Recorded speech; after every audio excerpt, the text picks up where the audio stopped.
Merci, Monsieur le Président.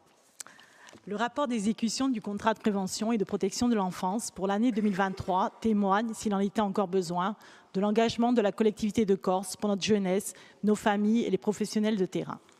En 2023, la collectivité a mobilisé près de 400 000 € pour mettre en œuvre les objectifs du contrat signé avec l'État. Le taux de réalisation atteint 123%, ce qui illustre un engagement total, bien au-delà des seuls objectifs budgétaires, notamment dus aux réalités démographiques de notre île. Chaque année, environ 5 000 nouveaux arrivants s'installent en Corse et parmi eux, de nombreuses familles.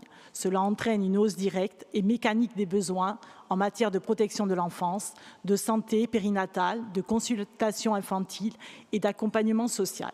C'est une pression que nous subissons, que nous ne pouvons ignorer et à laquelle nous devons répondre. Et nous ne nous contentons pas de faire face à l'urgence. Nous préparons l'avenir en structurant durablement l'offre de services. À ce titre, je tiens à souligner que la collectivité est à la pointe en matière de formation des travailleurs sociaux, éducateurs de jeunes enfants, assistants de services sociaux, éducateurs spécialisés. Toutes ces professions, essentielles à la cohésion sociale, bénéficient de notre soutien direct, y compris par la mise en œuvre ou le cofinancement de formations complémentaires.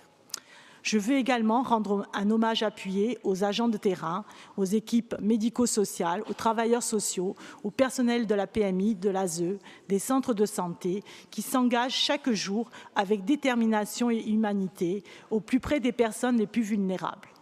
Leur action est souvent physiquement exigeante, émotionnellement éprouvante, et pourtant toujours marquée par une volonté de faire au mieux dans un contexte de plus en plus complexe.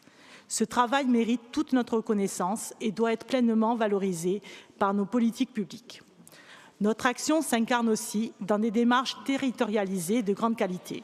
J'en veux pour preuve l'initiative des Journées de la famille organisées à Escourade par la communauté des communes de Castaniche, Casinca et son président Tony Paul, avec le soutien actif de la collectivité de Corse. Ce fut un véritable succès populaire et partenarial, réunissant familles, institutions, associations, scolaires, professionnels du champ médico-social et de l'éducation. Cette initiative a démontré de manière éclatante la pertinence d'une approche de terrain fondée sur la coopération entre acteurs publics et monde associatif et pleinement ancrée dans les réalités locales. Cette logique de coopération doit continuer à nous guider, car c'est ensemble que nous bâtissons des politiques efficaces, humaines et justes. Mais pour que cet élan soit durable, il est nécessaire d'engager une réflexion globale sur le modèle de cofinancement afin qu'il reflète pleinement la réalité des besoins sur nos territoires et l'ampleur des charges structurelles désormais supportées par la collectivité. Nous pouvons être fiers de tout ce qui est accompli. Ce rapport reflète un modèle de solidarité active et de proximité qui mérite d'être consolidé, amplifié et reconnu à sa juste valeur. Ringraziabi.